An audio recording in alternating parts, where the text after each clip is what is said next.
Hi guys, my name is Kateryna. And my name is Daria.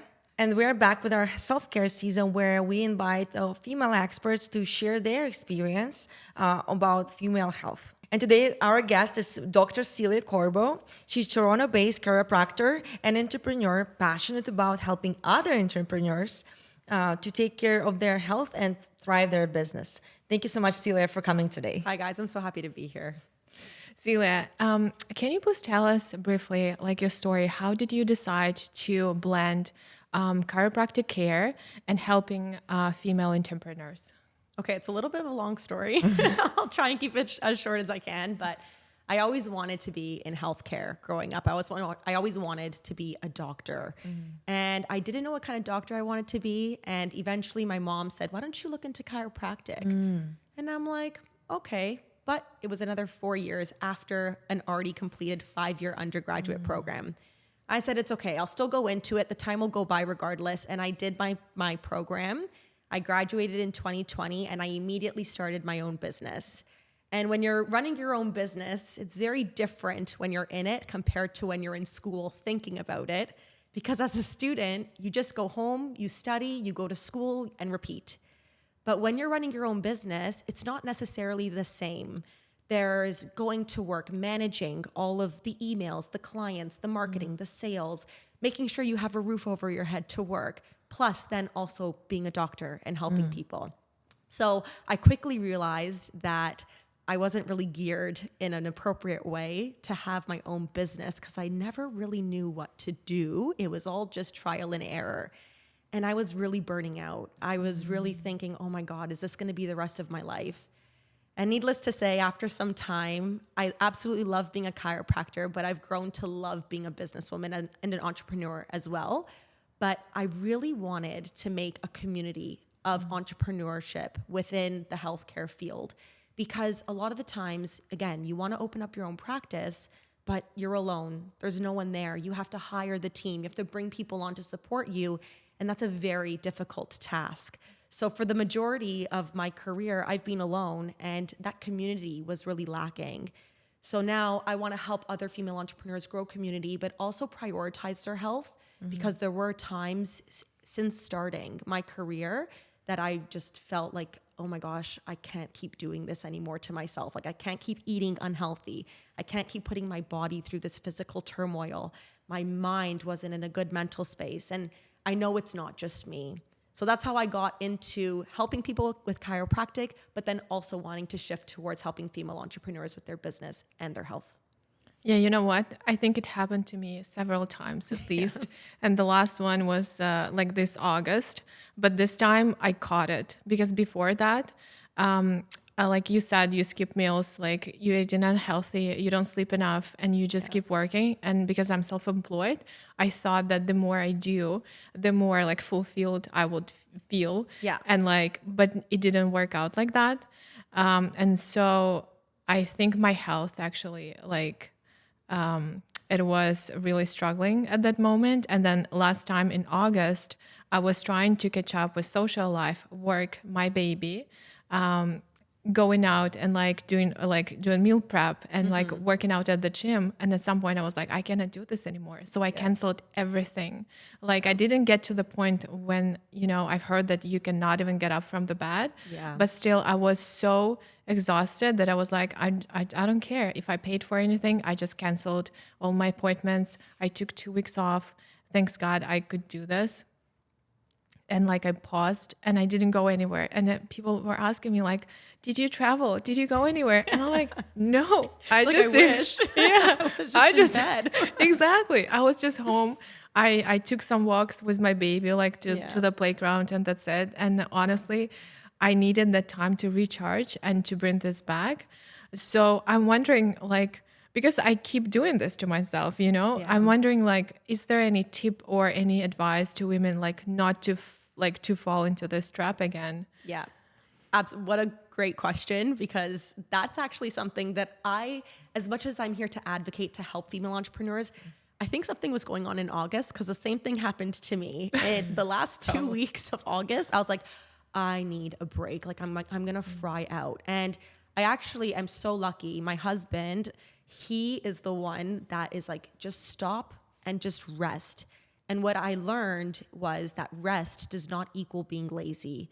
And you need to rest. You need to turn your mind off. And one thing that I do as a strategy is I have a hobby. So about 6 weeks ago, I actually signed up for horseback riding lessons. Nice. Because I love it. I love doing it as a child, as a little girl. And I signed up, and the amount of joy that was coming through my body at my first lesson, I actually couldn't handle it. I was asleep for the whole weekend because I'm like, I've never experienced so much happiness in my life from such a minuscule hour event.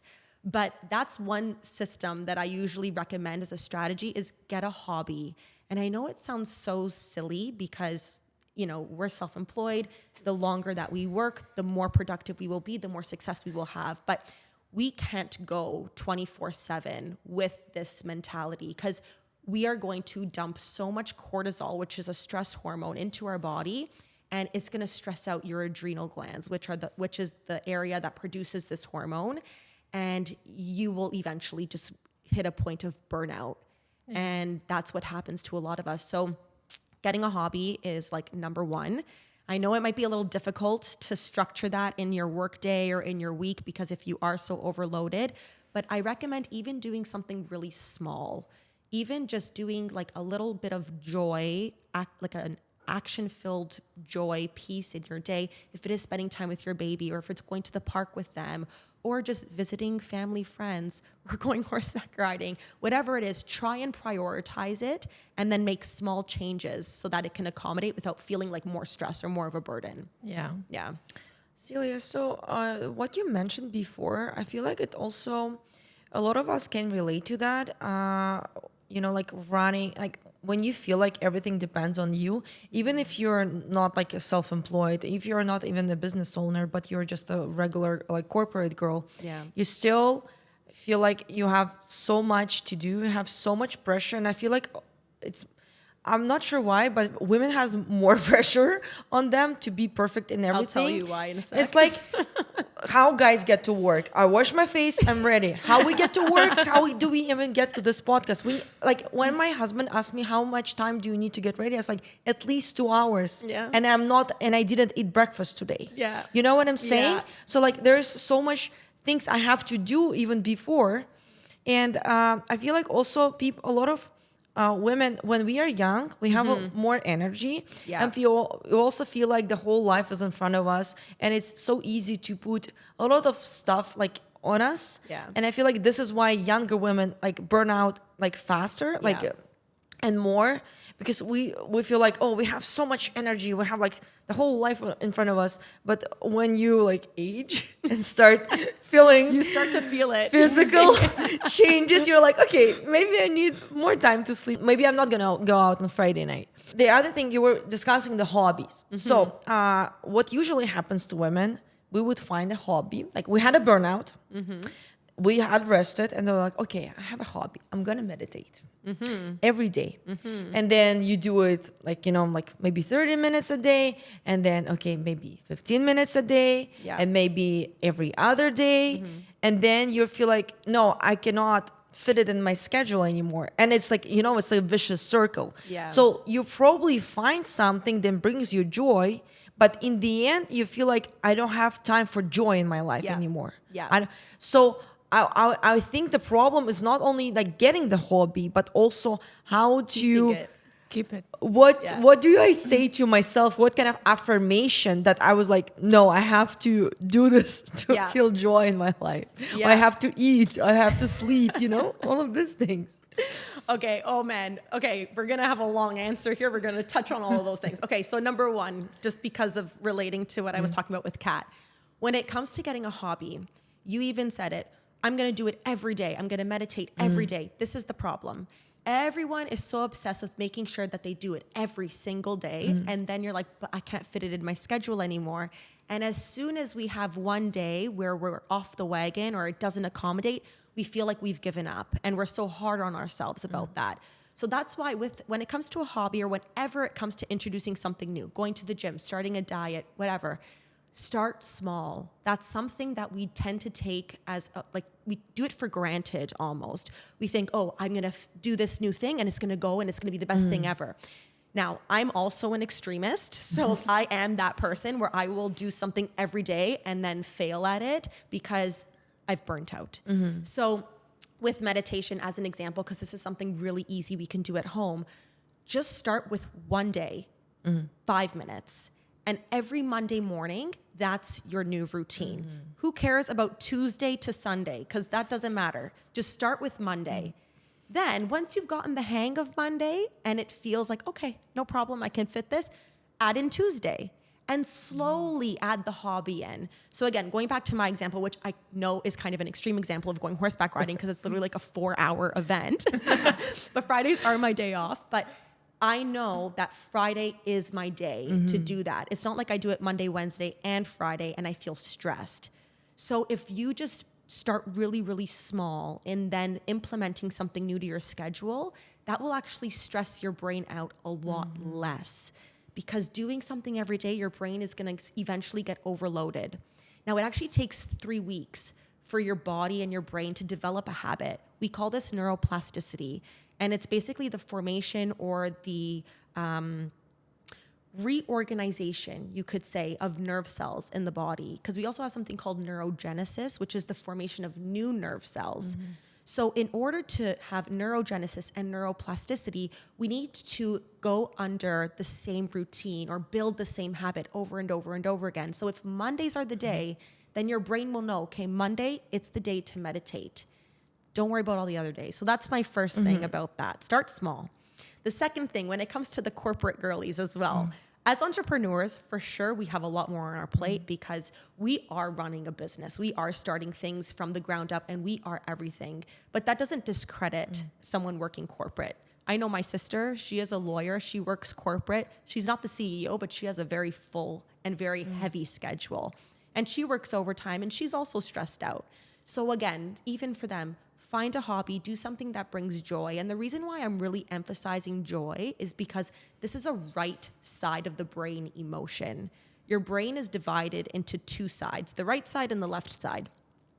The right side of your brain is the first part of your brain to develop. So you have a baby. Dasha, do you have a baby? Right. Okay, not yet, but I'm sure that you've had a baby or been around a baby, right? So when it comes to interacting with your baby, you're not going to sit down with them and read them a book. If you read them a book, it's probably one with big pictures or it's very interactive. That's because the right side of our brain is looking for that interactive piece. Big noises, beautiful facial expressions. But as soon as your baby starts to turn 2 years old, this is when the left side of the brain starts to develop. And that's why we see the terrible twos coming out. She's 2.5. Absolutely. She's 2.5. I know. Yes. And they start to talk because speech is on the left side of the brain. So there's a lot going on in a baby's brain. And I'll tell you why I'm talking about this in just a second. But the right side of the brain governs a lot of what we see, what we do, looking at the whole picture. The left side of the brain is very detail-oriented, very analytical, very inquisitive, even setting up this podcast, making sure everything works, making sure we're all here on time. This is very left brain. The reason why I bring up joy is because joy is a right brain emotion. So if we are doing things that bring us joy, we are nurturing the right side of our brain, which in today's society doesn't get nurtured as much because we are so stressed out about work. We are so overburdened and on the verge of burnout. That's all left brain. And that can lead us to a state of dis-ease or disease, right? And it looks different for men and women. And you also mentioned, I don't know why this is upon women so much, why we are the ones to always be so burnt out or so overburdened. Because in our culture, women do everything. Men, not to discredit men, but they work, they come home, but it's usually the woman's responsibility to make sure the house is tended to. Now, times are changing. I can't say that that's the same model, but it's cultural. It's kind of passed down to us as females. Take care of the house, have babies, also have a job. Also make sure you say yes to everyone around you because God forbid you say no, and set boundaries for yourself. That's why you see a lot of women with a lot of autoimmune disorders, and you see a lot of women with personality disorders like multiple sclerosis or bipolar or schizophrenia. Alzheimer's dementia, because the left side of our brain, which is so analytical, so detail oriented, starts to go into overdrive. And that's when we start to see a lot of this disease come out. And it starts as early as when we're just born into the world. That's why nurture your children, let them express themselves. If they're having a temper tantrum, now I don't have kids, so every child is so different, but ask them, like, why are you feeling this emotion? Let them really dive deep into who they are, why they're experiencing things, as opposed to just shutting them down and telling them to be quiet.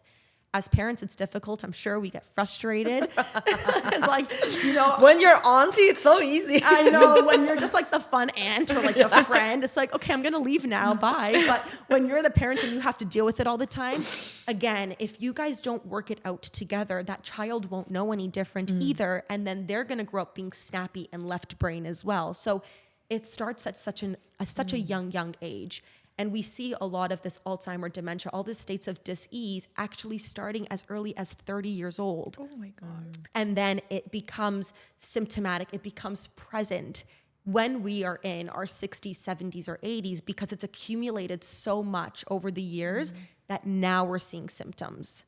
And symptoms, they're difficult to get rid of because we've had at least 30 years of buildup before that. And then to just want to treat the symptoms in a day or a year or even 5 years is very, very difficult.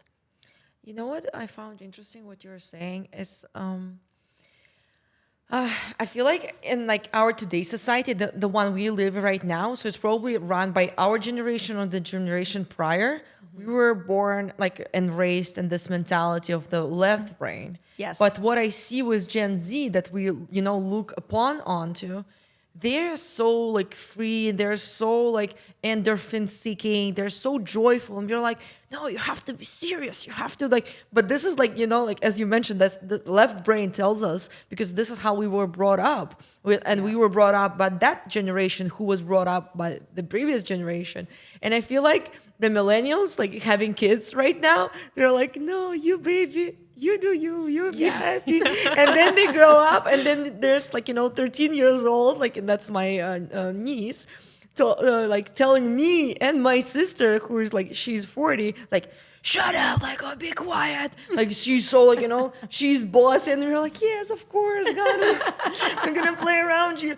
But what I'm trying to say, just like in our society, we look upon on people having joy. Yes. Because we don't even allow ourselves to have joy. Yeah. And then we have this like new generation showing our like, humankind. No, be joyful. Yeah. Have fun. Be happy. Allow yourself like release. Yeah. But we're like, oh no, we're grumpy. Yeah. And you know what? I myself, I grew up from an immigrant family. We're Italian. My grandparents immigrated with my parents in the 60s. So the life was very difficult, right? It was come home, go to work, come home, go to work, and then on Sunday, go to church or spend time with family at like a picnic. But it was very like, you have to work hard to make yourself successful. And that's just not true these days. Not the fact that you have to work hard. I agree with that, right? But it's not so much like you have to go to work, you have to come home. There's so many different opportunities for us to make money, to have a different kind of life. But when you're raised in a family that really embodies that ritual of working and going home, and it's very left brain, it's really difficult to break that cycle, but not impossible. Because we see from the future generation or the next generation that they are very joyful, they are very at peace, and it's really beautiful to see. Mind you, there's pros and cons with every generation, but yeah, they definitely dance to the beat of their own drum, and it's really beautiful to watch, but we don't understand it because we are very left brain, and they're you could say they could be more right brain than us. We shouldn't look down on the next generation, but actually should learn from them how they should learn from us, and this is how we're gonna be like in harmony in the society. Exactly. And you know what? I find that again with younger generations, there's this hierarchy. It's like respect your elders. Absolutely. Like, they've been around the block a little bit more than you have. They know a little bit more. But at the same time, we can learn from them too. It's not just always one-sided, and it's just about changing the narrative. Yeah, exactly. I'm as a parent, I can tell that I'm that parent who is like, you can do whatever you want. I have colored furniture. like tables, desk, my chair, walls, like everything. I mean, it's not like I allow her and I tell her like, yes, here you go, like color the walls. But if she did something and I didn't see it and like I didn't catch it on time, I'm like, it's okay, it's all right. Yeah. I can wash it. Like there are, you know, chemicals right now that can get rid of everything. So I don't freak out. And I feel like it gives her freedom to express herself, and Yeah. even like playing with my makeup. It's Yeah. like it gives me anxiety sometimes because it's like a waterproof eyeliner, you know, all over her face, and she looks like, I don't know, Pirates of the Caribbean or something, and like, but I'm okay. Like you do you love it, You'll okay, figure it fine, out. yeah, like enjoy.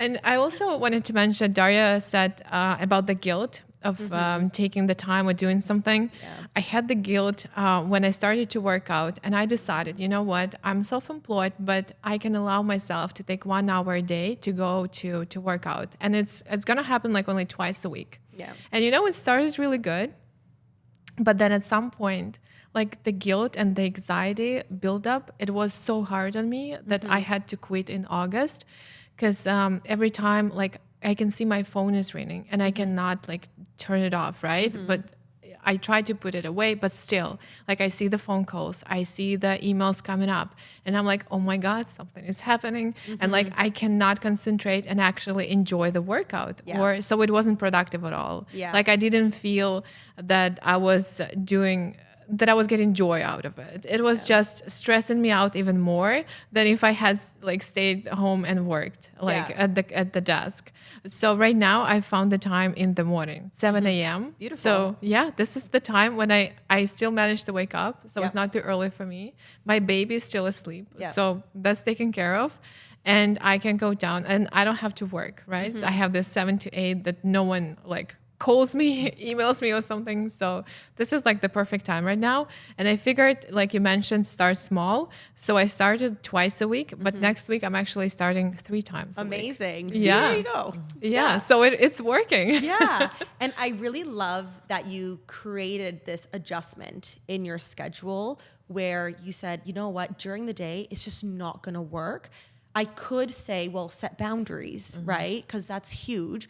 But realistically, if your day from, let's say, 10 until 10 p.m., 10 a.m. till 10 p.m.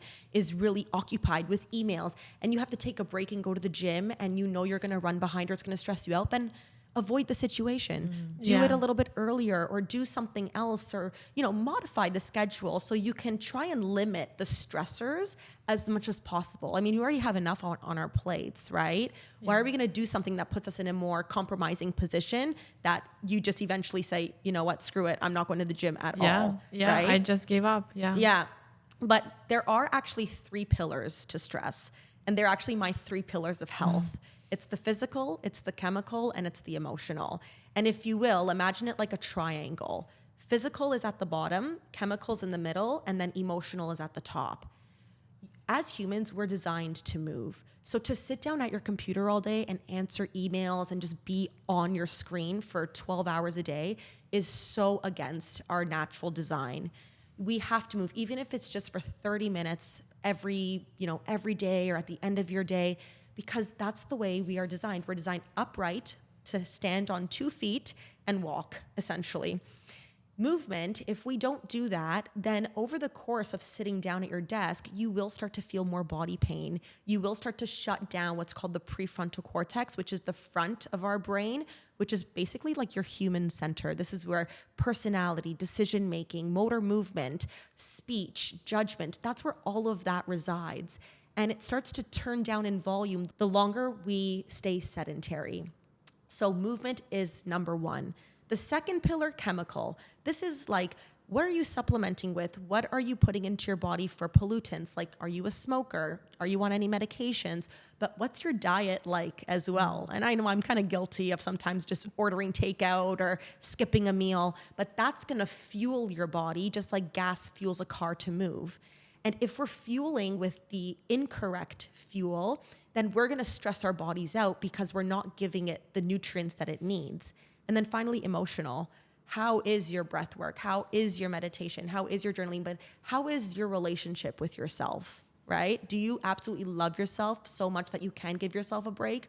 Or do you feel like you have to beat yourself down every single day in order to make sure that you reach the top of the ladder faster? So those are the 3 pillars of stress, but the 3 pillars of health, in my opinion. Let's go back to like even like having this guilt. Yeah. So for example, like even like it worked for Kat. It works right now that 7 a.m. was her time. She can wake up to it. But as the burnout will grow, like the stress will grow. You're like, okay, fuck it. I don't want to wake up at 7. I want this extra 1 hour of sleep because I'm so full of this. Like I'm so done.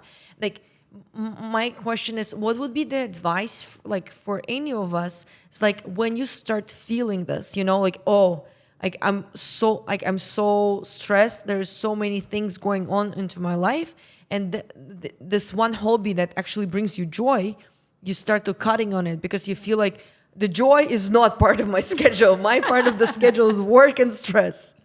So how do we catch ourselves on this? Like when we start thinking that we when we don't deserve to have a break, or like deserve to have a hobby or very valid. Again, as women, we put ourselves last. So I'm going to throw some like cliche quotes out at you in this little segment.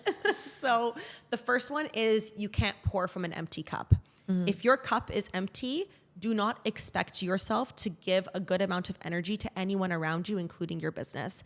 You have to fill your cup before you can give to others. Again, that's really difficult because as female entrepreneurs, as women in general, we're so used to running on empty. But once you get a little taste of a full cup, you're like, oh my God, like my life it's easier to do certain things. And you're even better able to mentally handle the load. You don't feel overwhelmed and burdened. So that's the first thing. You have to do things that give you energy, just like you plug your phone in at night to recharge so it's available the next day. A dead phone is no good to anybody, right? So you got to recharge as well. The second thing is that although there's this guilt that you feel, you have to really practice self-love, because that's how you build trust with yourself. So by saying, I'm going to work out every Monday morning at 7:00, the moment you break that promise, I know some things do happen. So maybe we might shift it to a Tuesday instead, depending on the week. But if we break the promise because we want to sleep in or we want to just lounge and watch Netflix, you're breaking that promise to yourself. You're breaking that self-love to yourself. So you're basically weakening your self-confidence as a result. And you're then putting yourself into a state where you have to work harder. You feel like you have to overcompensate for that promise that you broke. So that's another thing. By making these new habits, by making these new parts of your schedule, commit to them just like you would commit to going out with a girlfriend or going to the park with your baby or anything like that, right? That's another thing. And then the final thing, write it down. If you write it down, it exists. If it stays in your mind, it's literally just an idea. So if you have an agenda, which I love to use my handwritten agenda, I bring it with me everywhere except today because it's a little bit on the big side, but I literally write down all of my appointments. I even write down gym 7 a.m. or healthy meal prep 9 a.m. I write it all down because number one, most of us are right-handed. Now, this still does apply for the left-handed people too, but the majority of us are right-handed, and that motor action of using the right hand is governed by the left side of your brain, which is always in overdrive as a female entrepreneur. So when you're writing with your right, you're actually offloading the left side of your brain, which we want.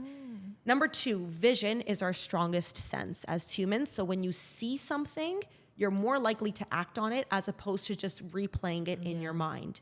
The final thing, when you cross it off, you get a dopamine hit, which is what we usually get every time we're scrolling on Instagram and wasting a lot of time because that new image, that new reel, it promotes a dopamine boost. Same thing with crossing something off of your list. I've even had an instance or many instances where I've already done something and I forgot to write it in my agenda, but I'll just write it anyways and cross it Cross it. off. I'm like, don't mean it. Because it feels so good, right? Yeah. So to avoid that guilt, it's going to take time, honestly. And even with horseback riding, as my example, I remember the second week I told Oleg, my husband, I'm like, I actually don't think this is a good idea for me because I feel too happy going. He's like, this is exactly why you need to keep going.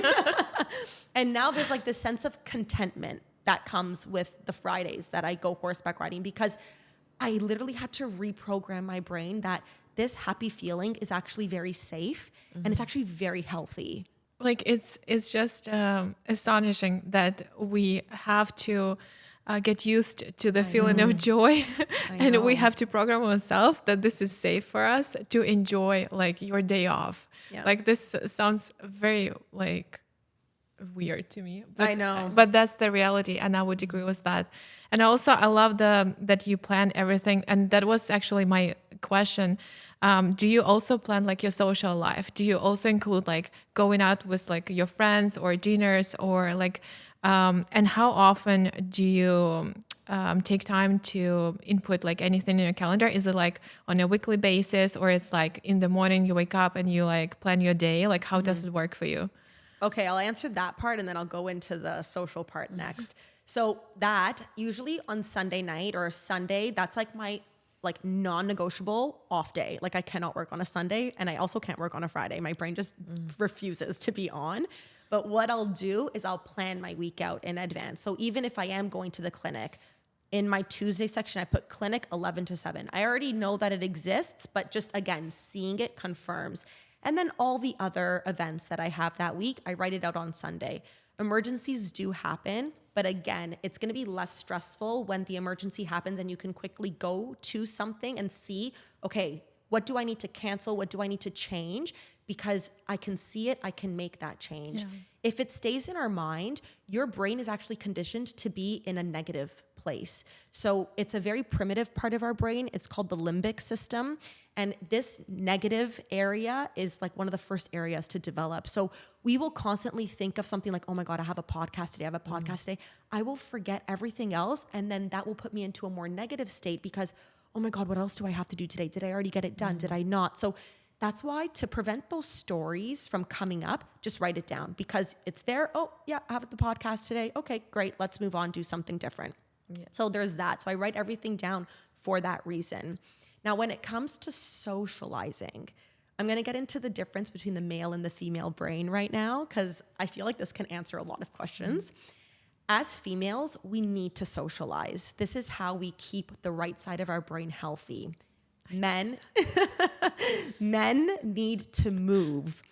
So I'll talk about the male brain first, because it's honestly way less complicated than the female brain.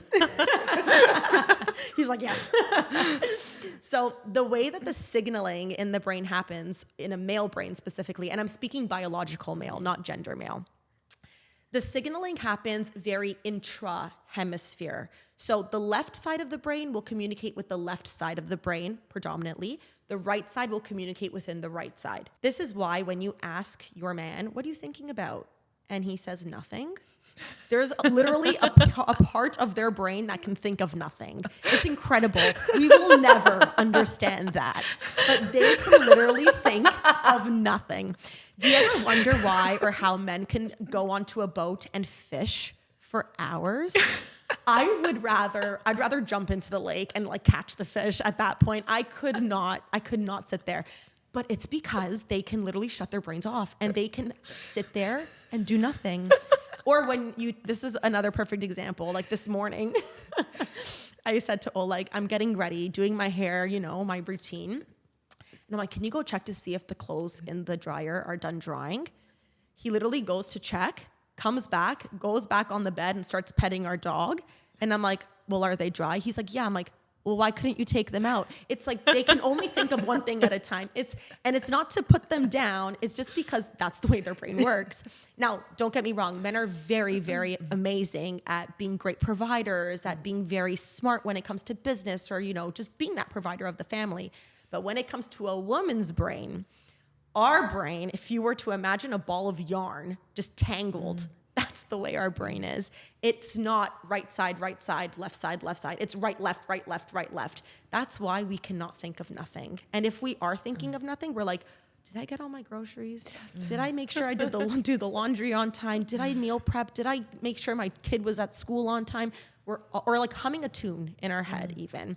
And this is why it's so difficult for women to just shut their brains off. But if we are starting to see that women are shutting their brains off and getting into a space of nothingness, like a man's brain, then that tells me that they are too much in the left side of their brain. So when it comes back to that question about socializing, now that we have a little bit of context, men need to move, women need to socialize. And one of the rules of thumb that I have, or that I even ask my patients sometimes, not all the time, but on one hand, can you give me 5 friends, not including your husband and not including family members? And you would be surprised how many women cannot give 5 friends. And so I'm not going to lie, sometimes I can't either. You know, friends come and go in your life, but who are you surrounding yourself with to uplift you, to fill your cup, to keep you energized? Because as women, as humans, we're not designed to be alone. We're designed to socialize. So going out with your girlfriends and spilling tea or gossip or whatever, that is so healthy for us. Now, again, you want to watch what you say. You don't want to get too much in a negative spot, but you want to socialize. You want to be around other women and around people that will uplift you, because it will nurture the right side of our brain. Wow. Amazing, Celia. This was like eye-opener, I would say. And it's actually aligns with our mission, like, you know, with all this networking and the podcasting that we do. Thank you so much. And I already see the reels that I'm going to be cutting for this. I already see this. And I'm going to be sending this all over. Oh, great. Thank you. Just tag me in it. Celia, thank you so much for coming in today and for sharing all of this with us. I think everyone will find something helpful and uplifting in this episode. Thank you so much for taking the time. It was a real pleasure to have you here. Thank you guys for having me. It was so much fun, actually. It was so much fun being on the podcast. Thank you. Yay.